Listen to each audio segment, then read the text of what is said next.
नमस्कार। और जैसे कि अभी खबरों में है, नए चीफ मिनिस्टर पश्चिम बंगाल के आए हैं, बीजेपी के लीडर शुभेंदु अधिकारी। आज उस उनकी जो शपथ विधि किस समय पे उन्होंने शपथ ली थी मुख्यमंत्री की, तो वो समय काल को आधार रखकर अर्थात गोचर कुंजी को आधार रखते हुए हमने उनके बारे में ये हम बताएंगे कि क्या आखिर किस प्रकार से उनका जीवन चल सकता है और उनकी जो गवर्नमेंट है विशेष रूप से 5 वर्ष कैसे काम करेगी। तो एक लेखा जोखा आप देख रहे होंगे स्क्रीन के ऊपर में।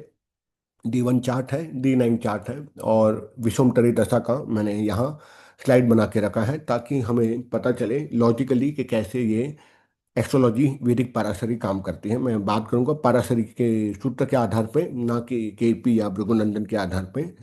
तो एक छोटा सा प्रयास है, हल्का सा प्रयास है जानने के लिए।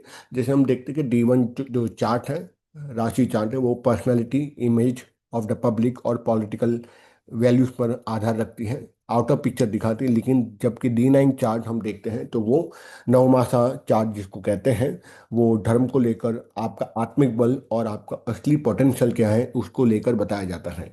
तो चलिए शुरुआत करते हैं। पहले हम देखते हैं कि लग्न का यहाँ पर कैसी स्थिति है। लग्न है, कर्क लग्न है, और कर्क लग्न का स्वामी है चंद्रमा। चंद्रमा 17 डिग्री का, 17 डिग्री का होकर अपने ही घर को देख रहा है। जो पहला ये जो पॉइंटर है अपने आप में सिद्ध हो जाता है कि लग्नेश यहाँ कहीं कहीं न कहीं अच्छी स्थिति में है। ठीक है, हम उसको एक पॉजिटिवली देखते हैं, आप एक नेगेटिवली भी देख सकते हैं। कुछ लोग बोलेंगे कि वो सप्तम में बैठ गया, ऑपोजिशन में बैठ गया, पर इसको मैं एक पॉजिटिव में देख रहा हूँ कि ऑब्वियसली वो सामने से अपने ही घर को देखें तो लग्न को मजबूत कर दिया, और 17 डिग्री है, इसके कारण काफ़ी मजबूत हो चुका है। तो मनस्थिति काफ़ी स्ट्रांग रहेगी यहाँ पर बीजेपी की आने वाले उन 5 सालों के अंदर में। फिर हम ये देखते हैं कि हम सीधा 159 पे देखते हैं केंद्र त्रिकोण के स्वामी कहाँ पर जाके बैठे हैं। तो केंद्र त्रिकोण की अगर मैं बात करूँ तो चंद्रमा अपने ही केंद्र को देखकर केंद्र में बैठकर स्वयं को देख रहा है, अपने आप में स्थिर कर दिया। दूसरा, सूर्य आप देखोगे कि वो केंद्र का स्वामी तो नहीं है, पर वो है धनेश का स्वामी है, और वो बैठा है केंद्र के अंदर। जब धन भाव का स्वामी केंद्र में बैठ जाए तो ये भी काफी अच्छा योग माना जाता है।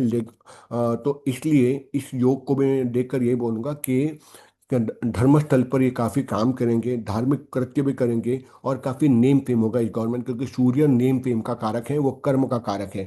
और वो उच्च का होके बैठा है 24 डिग्री के साथ में। आप देखोगे मेष राशि में सूर्य महाराज उच्च के हो जाते हैं, इसी कारण से वो काफी स्ट्रांग हो जाएंगे और काफी नेम फेम मिलेगा यहाँ शुभेंदु अधिकारी और उनकी पूरी कैबिनेट मिनिस्ट्री को ही। साथ ही साथ आप देखो कि सूर्य अपनी 7वीं दृष्टि से ये सीधा देख रहा है वो चतुर्थ भाव को। तो कहीं न कहीं पे इंटरनल कैबिनेट में भी थोड़ी गर्मा गर्मी रहेगी, इंटरनल जो जो मिनिस्ट्री रहेगी उनको भी काफ़ी इश्यूज आएंगे।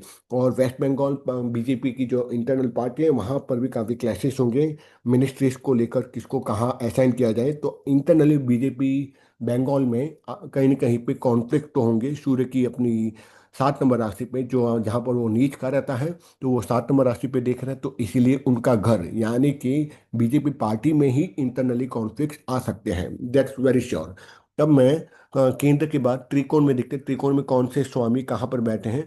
एक तो है, हमने ये देखा है कि कहीं ना कहीं पे जो सूर्य है वो किसका स्वामी है, वो है दूसरे भाव का स्वामी, बन के वो बैठा है सेकंड हाउस का। ठीक है, और केंद्र में बैठे हैं, तो इसीलिए कहीं ना कहीं पे ये अपने आप को काफी मजबूती देता है, काफी स्ट्रांग अवस्था में लेके आ जाता है। लेकिन केतु है तो कहीं ना कहीं पे मॉरल वैल्यूज बहुत हाई रहेंगे, स्पिरिचुअल वैल्यूज बहुत हाई रहेंगे बीजेपी सरकार की वेस्ट बंगाल के। साथ ही साथ शुभेंद्र जी की अगर हम इसकी बात करें कि फुलफिलमेंट के लिए हम देखते हैं 11th हाउस को देखा जाता है। तो 11th हाउस में हम देखिए यहाँ पर वीनस बैठा हुआ है, स्वग्रही होके बैठा है। तो जो भी कार्य बीजेपी सरकार वहाँ करेंगे अधिकारी जी की, वो फुलफिल होंगे ही होंगी। और उसके बाद हम देखते हैं नवम भाव के अंदर में, वहाँ पर हैं शनि महाराज बैठे हुए, और साथ साथ में मंगल के साथ में बैठे हुए दो पाप ग्रह बैठे हुए हैं। तो इसको एक पॉजिटिवली भी देखा जा सकता है, नेगेटिवली भी देखा जा सकता है। नेगेटिव इन दैट सेंस कि शनि महाराज की अपनी तीसरी दृष्टि सीधी 11th हाउस पे जा रहे हैं, तो जो वो काम करे करना चाहेंगे वो फुलफिलमेंट तो होगा बीजेपी गवर्नमेंट का। लेकिन साथ साथ में दिक्कतें आएगी, क्योंकि शनि सीधा ही तीसरी दृष्टि से भाग्य स्थान पर बैठकर वो अपनी दृष्टि शुक्र पर डाल रहा है, तो एकादश भाव जो फुलफिलमेंट का, वहाँ थोड़ी सी परेशानी, ऑपोजिशन उनको पक्का देगा ही देगा। और साथ ही साथ हमें ये भी देखना है कि जो उनकी जो विजिट्स होगी, जो टाइप्स होंगे, जो इन्वेस्टमेंट का वो करेंगे इंफ्रास्ट्रक्चर के लिए, तो इन्वेस्टमेंट के लिए हम 12th हाउस को देखते हैं। तो यहाँ investment in the form of BJP invest करेगी, जो पैसा है वेस्ट बंगाल का, वो कहाँ पर किस प्रकार से इन्वेस्ट होगा, इंफ्रास्ट्रक्चर पर, स्कूल एजुकेशन पे और मेडिकल के ऊपर में, तो वहाँ पर क्या आउटकम आएगा। तो हम 12th हाउस को मैं देख रहा हूँ, वहाँ पर आप देखो कि जुपिटर स्वग्रही होके बेटा ऑफ कोर्स 25 डिग्री है, जो काफ़ी अच्छी नहीं मानी जाएगी, वृद्ध अवस्था में है, लेकिन बिकॉज कि वो भी स्वग्रही है, 11th हाउस का वीनस भी स्वग्रही है, तो कहीं ना कहीं पे ये काफ़ी अच्छा कॉम्बिनेशन माना जाएगा। तो इसलिए जो दिक्कतें आएगी, लेकिन उसके बावजूद भी कार्य की पूर्ति अवश्य ही होगी। जो इन्वेस्टमेंट होगा वेस्ट बंगाल में, वो बहुत फलीभूत होगा। तो फॉरेन इन्वेस्टमेंट के यहाँ आने के बहुत अच्छे चांसेस हैं, बिकॉज के Jupiter is set down in the 12th house, and 12th house is also seen for the foreign investment. तो ये एक पॉजिटिव मुझे पॉइंट यहाँ पर भी दिख रहा है। अंतिम में मैं देख रहा हूँ मंगल को भी हमें देखना चाहिए। मंगल अपनी चौथी दृष्टि से जुपिटर के ऊपर देख रहा है 12वें भाव को, नवम भाव में देखा। मैं D1 चार्ट की अभी मैं बात करूँ तो ये अपने आप में बता देता है कि क्योंकि जुपिटर और मंगल का कॉम्बिनेशन और जुपिटर और चंद्रमा का कॉम्बिनेशन आपको लक्ष्मी योग बना के देता है, और ये 12वें भाव में हो रहा है, तो obviously it's a very clear cut indication that the BJP government in West Bengal, और आई विल से सुधेंदु जो सरकार है, उसको इन्वेस्टमेंट जो लेके आएंगे, चाहे वो फॉरेन इन्वेस्टमेंट हो या दूसरे स्टेट का कोई मैन्युफैक्चरिंग यूनिट ओपन होगा, उससे उनको फायदा होगा ही होगा। स्टेट रेवेन्यू जरूर यहाँ से इंक्रीज होगा। फॉरेन इन्वेस्टमेंट इन्वेस्टर्स आने ही चाहिए और आएंगे ही। जिस प्रकार बीजेपी की जो नीति चल रही है, वो अवश्य ही इन्वेस्टर को वहां पर भी लेके आएंगे। मे बी प्रोबेबली कहीं ना कहीं पे टेक्सटाइल इंडस्ट्रीज हो गई, कहीं ना कहीं पे फूड बेवरेज इंडस्ट्री हो गई, इन जो भी इन्वेस्टमेंट होगी वो उसमें बहुत ही ज़्यादा फायदेमंद होगा ही होगा। अब मैं अंतिम में बात करूंगा, केतु के सामने बरोबर 180 डिग्री पे अष्टम भाव में बैठा है राहु। अब जब राहु अष्टम में बैठा है, तो ये ऑकल्ट का सीक्रेटिव भाव है, तो ये अच्छा वहां पर नहीं माना जाता। और वहां पर भी अगर हम देखते हैं तो ये सीधे अपनी पंचम दृष्टि से, ये पंचम दृष्टि से 12th हाउस को देख रहा है, गुरु को देख रहा है, तो वहाँ कहीं ना कहीं बाधित कर रहा है। तो इन्वेस्टमेंट में भी सक्सेस तो मिलेगी, लेकिन साथ साथ में कहीं ना कहीं बाधा भी आएंगी इन लोगों को, क्योंकि राहु की पंचम दृष्टि वहाँ पर जा रही है, तो ये अच्छी नहीं मानेगी। वहीं राहु की सातवीं दृष्टि सेकेंड हाउस में जा रही है D1 चार्ट के अंदर। तो इन लोग को कहीं ना कहीं पे बहुत ही ज़्यादा परेशानी आ सकती है रेवेन्यू क्रिएशन में, टैक्सेशन के अंदर में भी। और अगर मैं राहु अष्टम भाव में हो तो काफ़ी सीक्रेट हो जाएगा, तो बहुत सारे कार्य ऐसे बीजेपी करेगी जो काफ़ी सीक्रेटिव होंगे।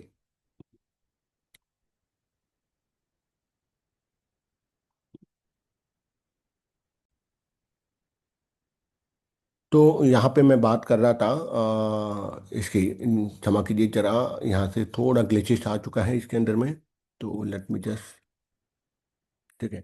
आई होप मेरा स्क्रीन वापस विजिबल हो रहा होगा, कुछ टेक्निकल ग्लिचेस आ गया तो। और मैं यहाँ पे बात कर रहा था, राहु की भी अपनी दृष्टि अष्टम सप्तम दृष्टि द्वितीय पर जा रही है, द्वितीय भाव पे जा रही है, तो कहीं ना कहीं पे रेवेन्यू को लेकर भी इश्यूज अवश्य ही आएंगे, ये बात बिल्कुल है। और इंटरनल कॉन्फ्लिक्ट बीजेपी को लेकर होगा, ये बात बिल्कुल फिक्स है। और बहुत सारे कार्य बीजेपी जरूर करेगी जो किसी को बताएगी नहीं। वेस्ट बंगाल की जो बीजेपी गवर्नमेंट है, कुछ ना कुछ चीज़ें ऐसी होगी जो हाईली सिक्रेटिव होगी।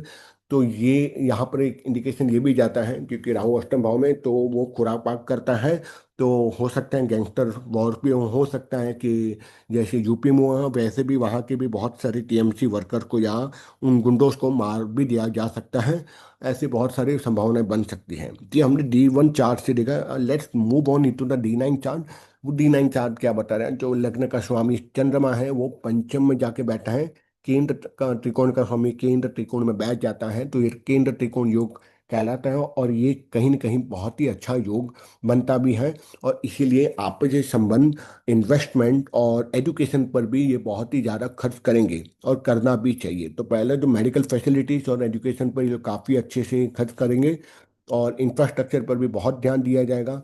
क्योंकि लग्न अपने आप में मजबूत होकर पंचम में जाके बैठ चुका है, तो इनके जो अलायंस होंगे उनके साथ में इनकी काफ़ी अच्छी बनेगी, अगर शॉर्ट में कहूँ तो। और साथ में जो अलायंस की यहाँ बात करता हूँ तो चंद्रमा बैठ चुका है यहाँ पर D9 के अंदर में, पंचम भाव के अंदर में। और पंचम भाव प्रणय और प्रेम का भी माना जाता है, एक्सचेंज ऑफ इमोशंस भी माना जाता है। और ये है गुरु का भाव में जब चंद्रमा बैठ जाता है तो ये अच्छा ही माना जाता है। और गुरु जो है वो सीधे फोर्थ हाउस में D9 चार्ट में बैठे हैं। और इसीलिए ये बिल्कुल स्पष्ट का मैं बोल सकता हूँ कि अगर जो कॉन्फ्लिक्ट होगी होगी भी तो उसको जुपिटर कहीं ना कहीं को संभाल ही लेगा। तो ऐसे बाहर से लगेगा काफ़ी कॉन्फ्लिक्ट हो रहा है, लेकिन गुरु महाराज उसको संभाल लेंगे बीजेपी में जो कॉन्फ्लिक्ट होगा। और या कॉन्फ्लिक्ट होने के साथ साथ में गवर्नमेंट को तोड़ने के लिए भी टूटने के लिए भी कि वेस्ट बंगाल के गवर्नमेंट टूट जाए, उस पर काफ़ी पॉलिटिक्स होगी, तो वहाँ अधिकारी जी को बहुत ध्यान रखना पड़ेगा। वन गुरु महाराज वहाँ फोर्थ हाउस में बैठे हैं, चीज़ों को अवश्य ही संभाल देंगे। और बेस्ट बात, जो दिग्बली वहाँ सूर्य D9 चार्ट में भी बैठे हैं, वो 8 नंबर राशि में बैठे हैं। और वहाँ से वो फोर्थ हाउस को भी देख रहे हैं, तो जो D1 चार्ट में वहाँ पर देख रहे हैं कि जो डिस्ट्रक्शन हो रहा है, डिस्ट्रक्शन होगा, लेकिन गुरु महाराज उसको अवश्य ही संभाल लेंगे। अब मैं जब यहाँ पे देखो D9 चार्ट का हम स्वामी को देखते हैं, तो D9 चार्ट के स्वामी का जो है लग्नेश है वो है शनि महाराज। वो सीधे 10वें भाव में बैठ के तो काफी स्ट्रांग हो चुके हैं 10वें भाव में जब जाते हैं। लेकिन लेकिन आप देखोगे कि यहाँ सूर्य भी साथ में बैठा हुआ है, तो अब दोनों ही आपस में शत्रु ग्रह बैठे हैं, तो ये कॉन्फ्लिक्ट ऑफ इंटरेस्ट आएगा ही आएगा। तो कहीं ना कहीं पे मिनिस्ट्रीज के अंदर में भी कॉन्फ्लिक्ट आएगा। कर्म अच्छा रहेगा, लेकिन उसके बावजूद भी कर्म का आउटकम के लिए बहुत ही ज़्यादा खींचातानी बीजेपी में होगी कर्म क्षेत्र को। तो उनके कैबिनेट में अगेन यहाँ मैं कॉन्फ्लिक्ट देख रहा हूँ, because of the Sunny and Chandra Surya set down in the 10th house in D9 chart. अब हम ये देखते हैं कि क्या जो अपोजिशन पार्टीज हैं क्या वो परेशान करेगी। हाँ, परेशान तो जरूर करेगी, लेकिन ऑपोजिशन पार्टी क्योंकि D9 चार्ट में देखो 7th हाउस जो है ऑपोजिट को हम मानते हैं वो, और वहाँ पर वीनस है, तो ममता बनर्जी अपने पूरा प्रयास करेगी कि इस गवर्नमेंट को तोड़ दे पूरी तरह से। पर इसलिए आप देखो कि D9 चार्ट का जो 7th हाउस का लॉर्ड है वी सूर्य, वो जाके बैठा है 10th हाउस में शनि के साथ में, तो कॉन्फ्लिक्ट ऑफ इंटरेस्ट कराएगा, दंगेबाजी कराएगा, बहुत ज़्यादा ही धमाकेदार चीज़ें होने वाली हैं आने वाले टाइम में। और साथ ही साथ हम ये भी देख लेते हैं कि जो वहाँ पर जो 9th हाउस का जो लॉर्ड है वीनस, वो सीधा 7th हाउस में बैठा है, तो कहीं ना कहीं पे फीमेल एनर्जी से डिस्ट्रक्शन होने के चांसेस हो सकते हैं। लेकिन गुरु महाराज बैठे हैं तो गुरु महाराज चीज़ों को संभाल लेंगे। गुरु महाराज कहाँ संभाल रहे हैं? 10th हाउस को संभाल रहे हैं। गुरु की पंचम दृष्टि D9 चार्ट के अंदर में 8th हाउस में जा रहा है, तो जो बहुत सीख, और वहाँ पर भी कहाँ जा रहा है? 8th हाउस का जो स्वामी वहाँ पर जहाँ है वो मर्क्यूरी बैठा है। तो कहीं ना कहीं पे जो डॉक्यूमेंटेशन में जो उन्होंने झोल झपाटे किए थे, उन सारे झोल झपाटों को, उन डॉक्यूमेंटेशन को, प्रीवियस फाइल को ये उगलाएगी, लेकिन सीक्रेटिवली काम करेगी। जो भी काम है वो पब्लिकली फोकस नहीं करेंगे। जैसे मान लो किसी भी TMC की कोई मिनिस्टर का कुछ बहुत झोल झपाटे हुए होंगे, तो वो पब्लिक डोमेन में वो लोग जल्दी से नहीं डालेंगे, पहले उसके सारे प्रूफ को इकट्ठा करेंगे। Why am saying this because आप देखोगे डॉक्यूमेंट का कारक होता है मर्क्यूरी। मर्क्यूरी अपने 8वें भाव में बैठा है, अपना ही भाव का मालिक होकर वो वहीं पे बैठा है, और वहाँ पर गुरु की भी दृष्टि जा रही है। तो ये सारी चीज़ें बहुत सॉफ्टली सिक्रेटिवली होगी, और वहाँ पे इन ये लोगों को सक्सेस मिलेगी ही मिलेगी। तो I am very sure TMC का आने वाले टाइम पे बहुत बुरी हालत होगी। और अगर हम अंतिम में देखते हैं, मंगल को भी देखते हैं, मंगल मंगल कारक है साहस का, और मंगल सीधा लग्न के ऊपर अपना दृष्टि डाल रहा है, लग्नेश के ऊपर दृष्टि डाल रहा है। और वो बुध के ऊपर भी अपनी दृष्टि डाल रहा है। तो जिसके कारण एक्शन ओरिएंटेशन बहुत स्ट्रांग रहेगा, quick and very rapid action होगा शुभेंदु अधिकारी और उनके कैबिनेट मिनिस्ट्री के। एक तो हम देख ही चुके हैं कि फैंकिंग वर्क जो है कुछ 300 एकड़ का आर्मी के लिए उन्होंने अलॉट कर दिए, और वो 45 डेज में फैंकिंग वर्क शुरू हो गया। This itself show yes the Mangal is very strong and the Lagnesh is very strong in D9 chart, that is making the work very faster. ये चौथे भाव पे लग्नेश पर दृष्टि चली गई, अष्टम भाव पे बुध पर चली गई, तो सारा वर्क ऑनलाइन और डॉक्यूमेंटेशन अच्छे से करेगा। और साथ साथ में ये धर्म स्थान को भी कर रहा है, तो धार्मिक धर्मस्थल पर दृष्टि जारी मंगल की। तो ये क्या करेगा, धार्मिक स्थलों के ऊपर बहुत ही ज़्यादा जीर्णोद्धार करना, जो भी धार्मिक स्थल रहेंगे, शक्तिपीठ हमारी जो रही होगी हिंदुओं की, उन पर बहुत विशेष रूप से काम किया जाएगा बहुत ही जल्दी से। तो it's a good news if I look at the D1 chart and D9 chart. लेकिन साथ साथ में हमें ये भी देखना है कि कौन सी दशा में कौन सा प्लेनेट आ रही है, यानी कि महादशा अंतर्दशा को एक बार देख लेते हैं। अभी फिलहाल तो चंद्रमा की अंतर्दशा चल रही, लग्न की ही अंतर्दशा चल रही है। तो ये थोड़ी तकलीफ देता है, क्योंकि लग्न स्ट्रांग है, वह अपने ही भाव को देख रहा है D1 चार्ट में, तो कहीं ना कहीं वो अपने आप को मजबूत कर रहा है। लेकिन अभी हम देखें, महादशा चंद्रमा की है और विषमतरी दशा में, और 10 अक्टूबर तक शनि रहेगा। 10 अक्टूबर, और शनि हम देखते हैं कहाँ जाके बैठे हैं। शनि 11th हाउस का स्वामी होके D1 चार्ट में 9th हाउस में बैठे हैं। तो कहीं ना कहीं पे ये थोड़ा डिस्टॉर्शन, परेशानी तो देगा ही कैबिनेट मिनिस्ट्रीज को शुरुआत के टाइम में। और उसके बाद हम देखते हैं राहु। राहु की भी अपनी 12वीं दृष्टि जुपिटर को जा रही है, और अभी फिलहाल तो राहु का, लेकिन गुरु का ही, सॉरी शनि का ही चल रहा है। तो यदि शुभेंदु अधिकारी जी शनि का कोई मंत्र जप या मंदिर में जाते हैं, तो मुझे लगता है उनकी सरकार को बहुत ही ज़्यादा, एक बहुत ही अच्छे काम में विजिबिलिटी और नेम और फेम मिलेगा, क्योंकि शनि ही अभी प्रमुख रूप से काम कर रहा है। और उसके बाद हम देखते हैं फिर बुध की दशा आएगी, तो 28, तो 10 अक्टूबर के बाद बुध आ रहा है चंद्रमा की महादशा में। ये कहीं ना कहीं पे बहुत ज़्यादा सपोर्ट करेगा अधिकारी जी के कैबिनेट मिनिस्ट्री को, बिकॉज उसके पास जो धुलाई होने वाली है TMC के गुन्स की, बिकॉज कि वो छुप छुप के होगी, सारी डॉक्यूमेंट को पूरी तरह से छुपा दिया जाएगा, पब्लिकली नहीं लाया जाएगा, और बहुत अच्छे से उसको यूज करके जुडिशरी सिस्टम के साथ जोड़ करके उन सारों लोगों को सजा दिया जाएगा जो इस सिस्टम को पूरी तरह से डिस्ट्रॉय कर चुके हैं लास्ट 15 साल में। तो it's a very good pointer के मुझे जो दिखाई दे रहा है 28 तक तो बहुत ही ज़्यादा चेंजेस आपको दिखेंगे दिखेंगे। उसके बाद हम देख रहे हैं विषुमतरी दशा में चंद्रमा की महादशा में केतु आ रहा है। No, Ketu is what is Ketu is nothing, but Ketu is more of the documentation, sorry, not document, but Ketu is more of the साधु संत सन्यासी और फॉरेन मिनिस्ट्री। तो इनकी मिनिस्ट्री की अगर मैं बात करूँ, तो वेस्ट बंगाल की जो मिनिस्ट्री है, उनको अगर चाहिए कि पहले अगर धार्मिक स्थान पर विशेष रूप से काम किया गया, क्योंकि केतु धर्म भी है और केतु यहाँ पर सेकेंड हाउस में बैठा है। तो अगर इनको रेवेन्यू स्ट्रॉन्ग करना है, तो 10 यानी 10 अक्टूबर 28 तक जितनी ज़्यादा धार्मिक स्थल पर, ये स्पिरिचुअल प्लेस पर जीर्णोद्धार कराएंगे, चाहे गंगा घाट हो या जो भी हो, तो बहुत ही फटाफट काम इनका होगा, और केटी उनको सपोर्ट ही करेगा। ध्वजारोहण करनी चाहिए अधिकारी जी को, और विशेष रूप से धार्मिक स्थल के आसपास में वहाँ जो ध्वजा रहती है वहाँ पर काम कार्य करना चाहिए। तो इससे क्या हो जाएगा ना कि देवी कृपा प्राप्त होगी, और बहुत ही जल्दी। और वैसे भी पश्चिम बंगाल में बहुत सारे शक्तिपीठ हैं, जिसके कारण जितना जल्दी ये, और आप देखोगे लग्नेश भी चंद्रमा है, वो भी एक फेमिनिन एनर्जी है। और D9 चार्ट में भी वीनस बैठा है, वो भी एक फेमिनिन एनर्जी है, फेमिनिन प्लैनेट है, वो भी लग्नेश को देख रहा है। तो ये बहुत शुभ संकेत है। तो जितने भी शक्तिपीठ हैं पश्चिम बंगाल के, उनको जीर्णोद्धार किया जाए, और वहाँ पर अच्छे से ध्वजा भी रोहण किया जाए जो ऊपर गुंबद पे लगाया जाता है। तो I am very sure Ketu strong हो जाएगा, और अधिकारी जी की इस मिनिस्ट्री को बहुत ही जल्दी नेम एम पे मिलेगा अपने कार्यों के लिए।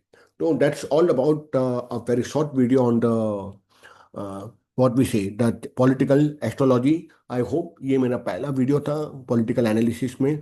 मुझे नहीं पता कितना अच्छा किया बुरा खाया, आप ही मुझे अपनी फीडबैक दीजिए, and let's wait for the time कि आने वाला ये नई बीजेपी सरकार पश्चिम बंगाल की क्या कार्य करती है। तो इसे शुभ भावना के साथ मैं अपना आज का ये छोटा सा वीडियो यहीं समाप्त करता हूँ। Thank you very much. और किन किन विषयों पर मैं अपना ये वीडियो बनाऊं, आप मुझे कमेंट में बॉक्स में ज़रूर बताएं। Thank you very much, bye bye. जय श्री राम, जय भारत।